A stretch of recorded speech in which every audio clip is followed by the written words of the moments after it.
Tonight on CTV News, class action is filed against Southern Response.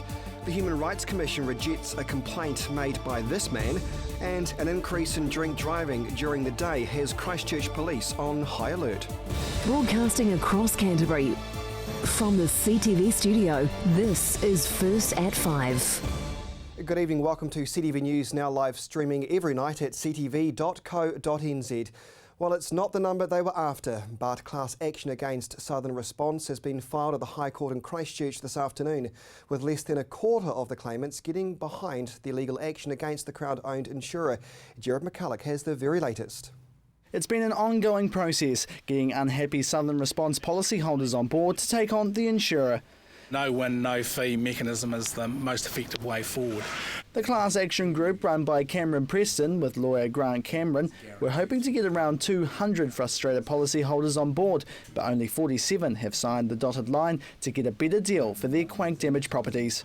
We were disappointed. There's about 4,000 we estimate who might be unsettled. There's certainly 3,000 unsettled before the insurer at the moment.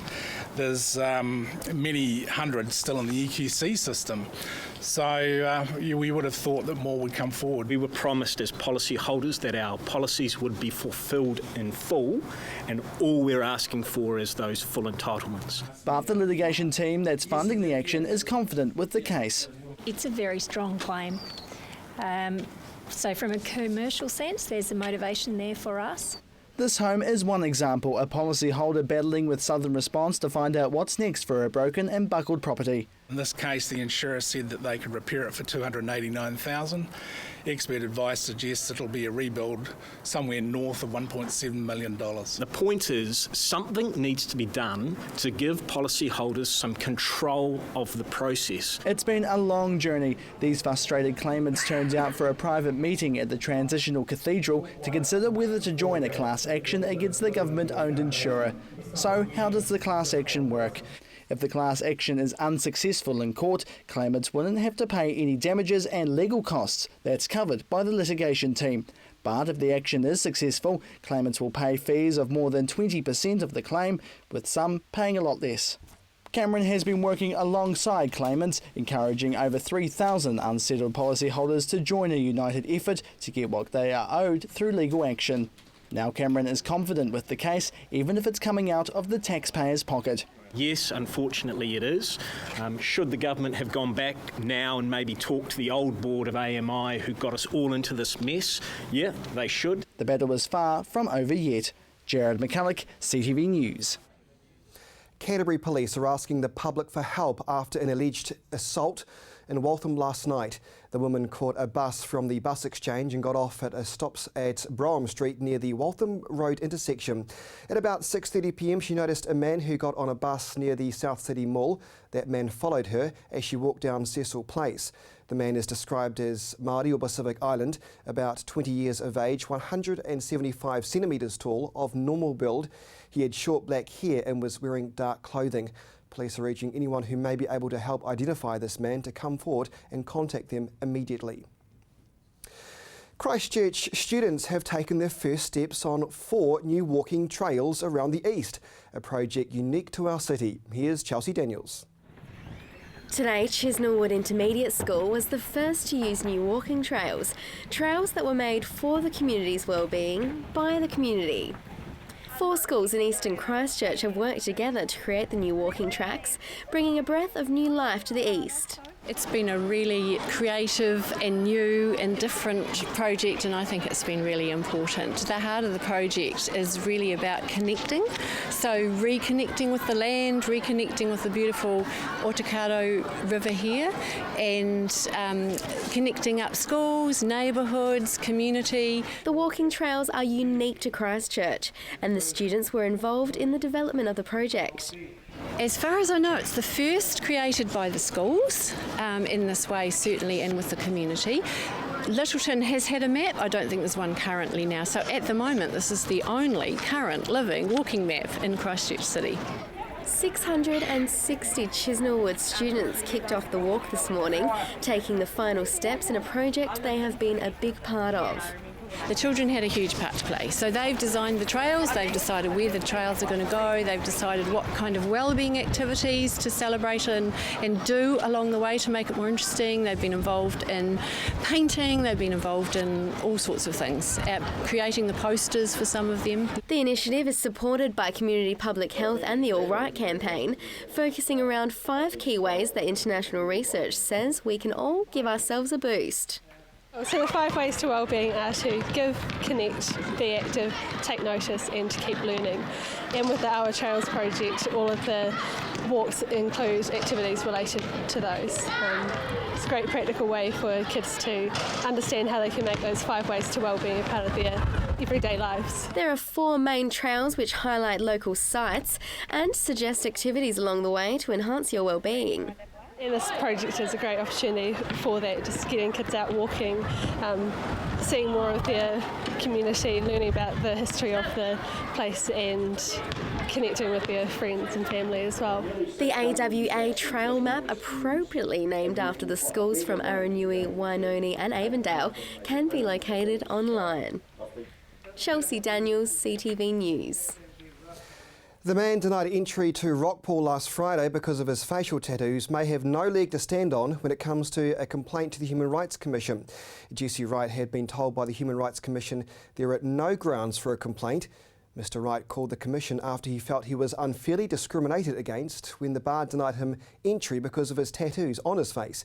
He says several tattoos have family links, but was told by the Commission he has no grounds at all for a complaint because his tattoos did not carry cultural significance. Now, CTV News spoke to Jesse a short time ago. Like, personally, I believe it was more how I was treated at the door about it. Like, the venue, I can understand their policy. Like, that's all good and well. So I tried to abide by their policy. I said I'd go cover them, and the response I got back from the bouncers and the comments made after that were just like disgraceful and disrespectful. Still to come here on CTV News, a local barbershop quartet is making themselves well and truly heard.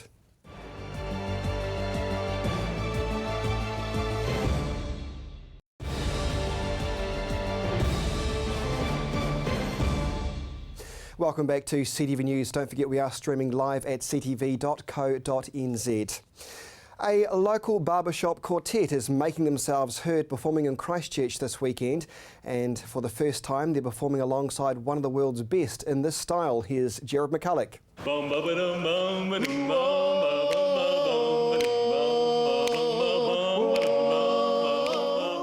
Stay tuned, Canterbury. These local lads will be hitting the stage with a tune or two in the Garden City.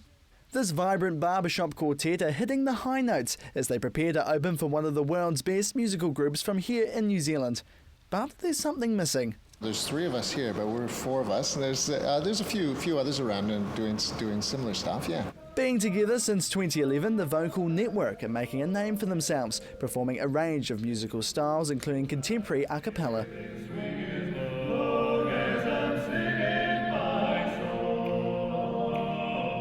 Music is always good to make people feel happier, and we know that Christchurch has been through rough times, so you want to sometimes just relax, enjoy yourself, and listen to some singing, some harmony, and some music, and sometimes be inspired by that. And now one of their goals will become a reality this weekend when they open for Wellington group the musical Island Boys, who are currently touring the country, seeing their sights on a Canterbury audience.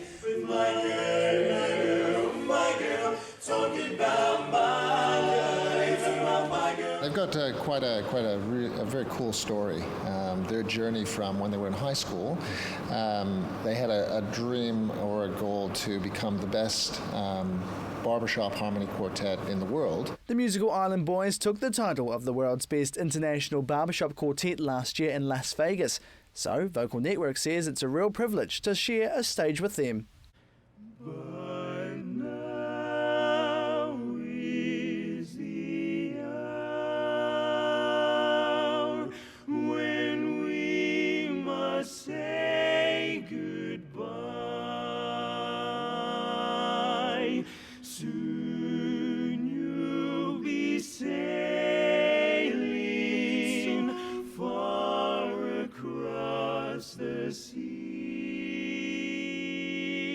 But it's not the only big name they've performed alongside. They've also sung with Ed Sheeran when he was in town to surprise Redcliffe school students. For 10 seconds. Yeah, a brief few seconds, which was a lot of fun. Yeah.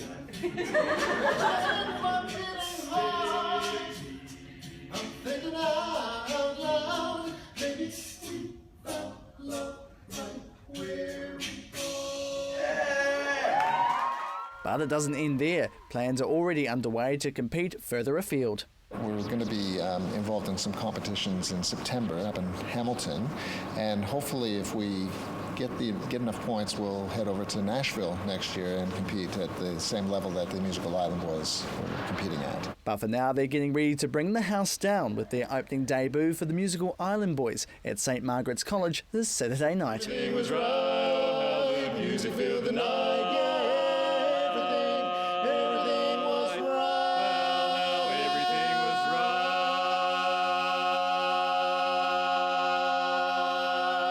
Jared McCulloch, CTV News.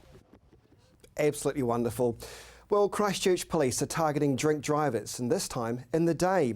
In our feature interview tonight, reporter Chelsea Daniels speaks with Senior Sergeant Scott Richardson about the increasing number of drink drivers being caught in the day. So, there's been a few people out there having a little bit too few many drinkies. Yeah, we're still catching drunk drivers all times of the day and night. It is reducing though, which is great in Canterbury, but it's a never-ending battle. I can imagine. I mean, and a lot of those unknown to the public are during the day. Yes, like most people kind of believe the chance of being hit by a drunk driver during the day is fairly low, but they're out there.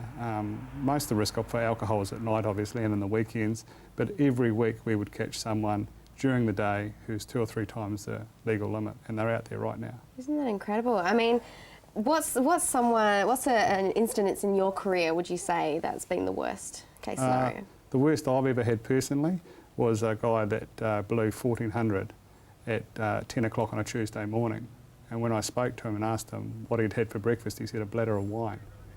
And those people are out there, not a lot of them, but they are out there. They may well but it does take that one, doesn't it? I mean, do you reckon that this is something to do with New Zealand drinking culture? Do you think this goes hand in hand a bit? A little bit, but someone who's drinking that much that early in the day, they're an alcoholic, and alcoholics aren't a problem just in New Zealand, but they're out there, and the drinking culture is getting better in New Zealand. It's certainly changed a lot since the lower breath alcohol limit, but we're just trying to spread the message to get those people help. Do you think that there's been an increase or a decrease in Christchurch in particular? In drink driving? In drink driving. Yeah, drink driving, the old over 400 limit. This year we're tracking about 27% less than last year. And in the first 6 months of the infringements, which came in at Christmas, it tracked down 10% from the first 3 months to the second 3 months. So drink driving is certainly heading in the right direction.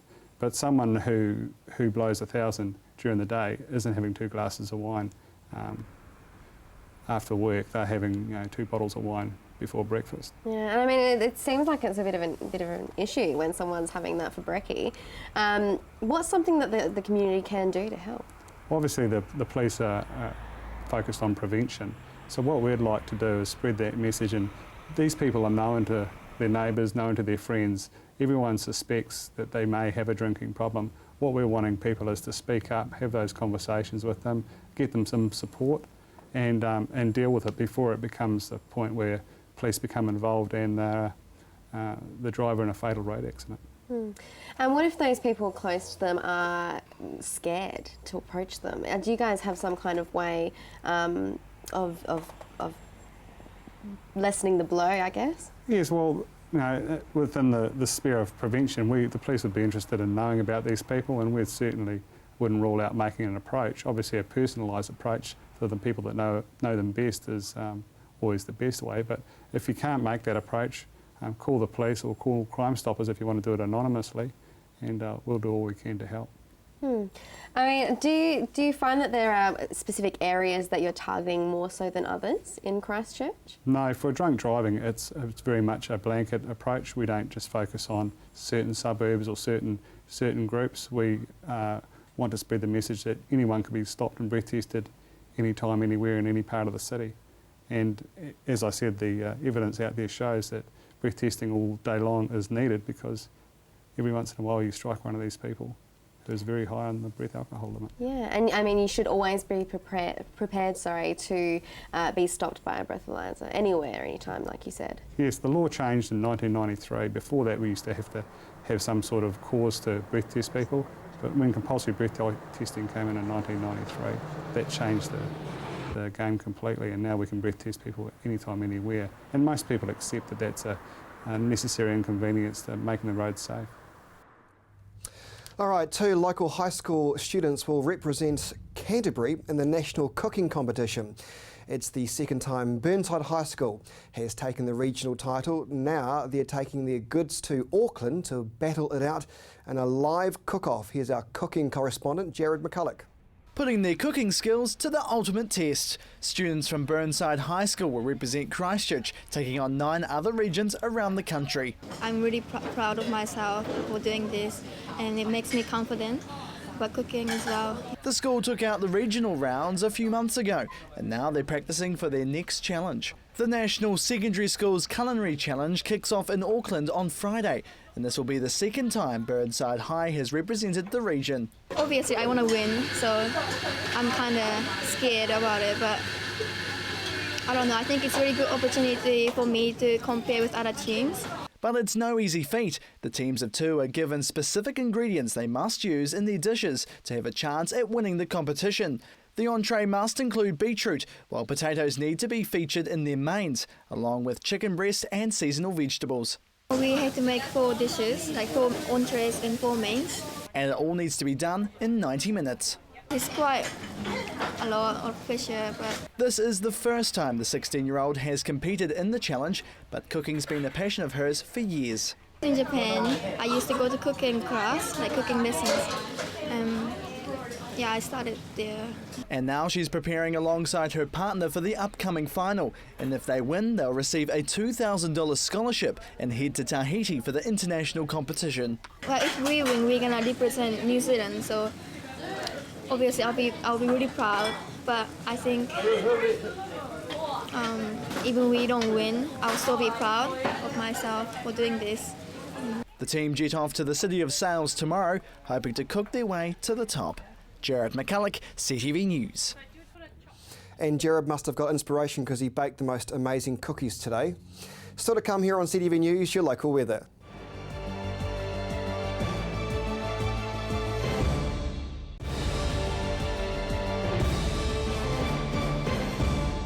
Welcome back to CTV News. Another positive story on the rebuild of Christchurch's central city. Work has begun on the Mackenzie and Willis site, part of the Innovation Precinct. And as Gordon Finlater explains, we can expect new businesses to be opening their doors as early as next year. The $50 million development is a joint venture between developer Richard Peebles and the shareholders of retailer Mackenzie and Willis. The furniture and furnishing store, now on Blenheim Road, owned and occupied the site on the corner of Tuam and High Streets until the Christchurch earthquakes. Construction began on Monday, and the developer is excited about the interest he's getting from businesses wanting to move in. I guess it's a point of difference as well, as long as the lanes and courtyards. It's really, it's made it easier to attract tenants.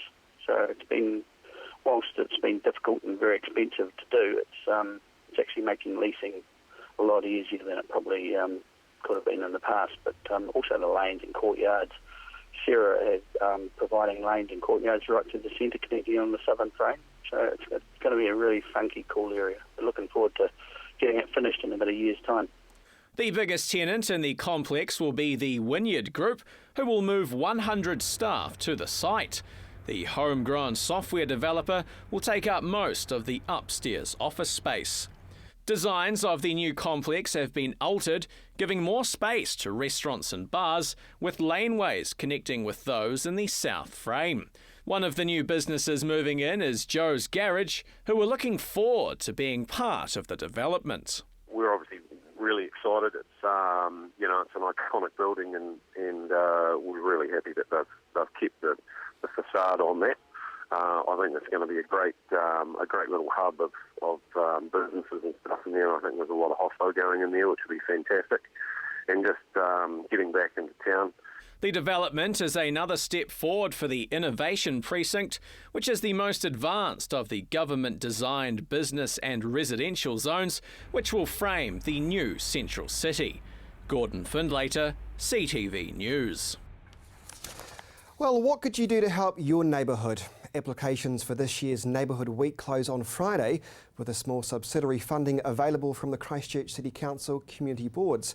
The aim is to bring your community together, whether it be a barbecue or sports day, street party or even a neighbourhood clean-up. All you need to do is make sure you get in touch with the Christchurch City Council by heading to their website. That's ccc.govt.nz/Neighbourhood Week. The 17th Annual Neighbourhood Week will be held at the end of the month. Suggestions and guidelines for applications are available online. Very good indeed, and something positive about Christchurch. And now Mercy standing by for the region's weather forecast.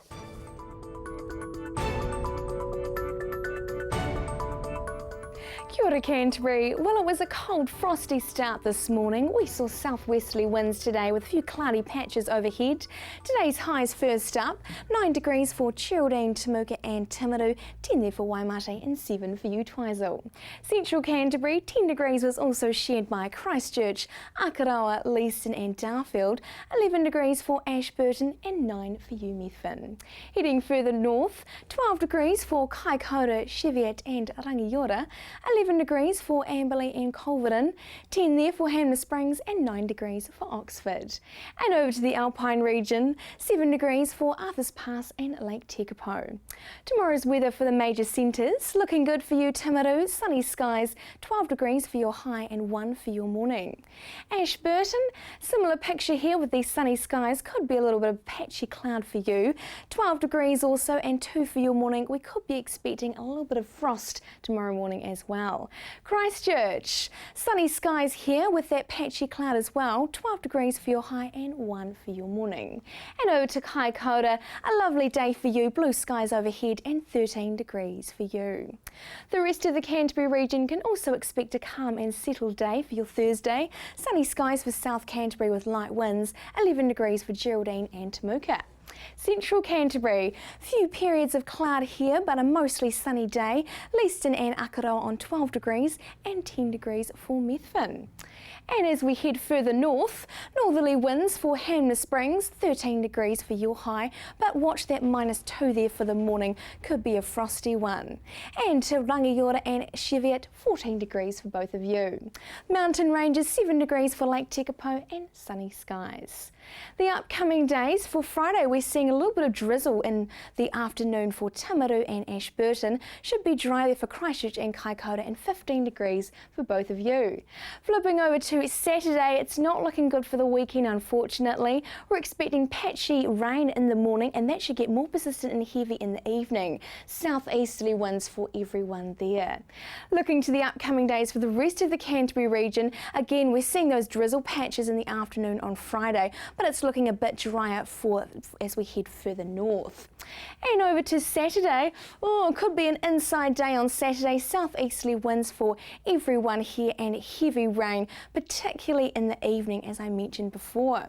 So we are expecting a nice sunny day tomorrow, but we are seeing a few patchy rain spots coming in on Friday evening, and also that Saturday definitely an inside weekend. That's your weather for Wednesday.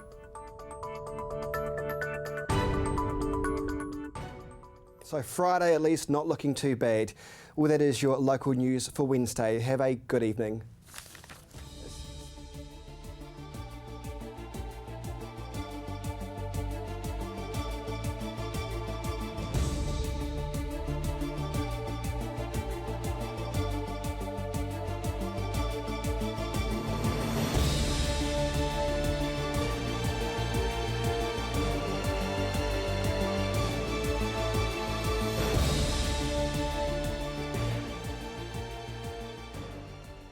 Supporting local content so you can see more of New Zealand on air.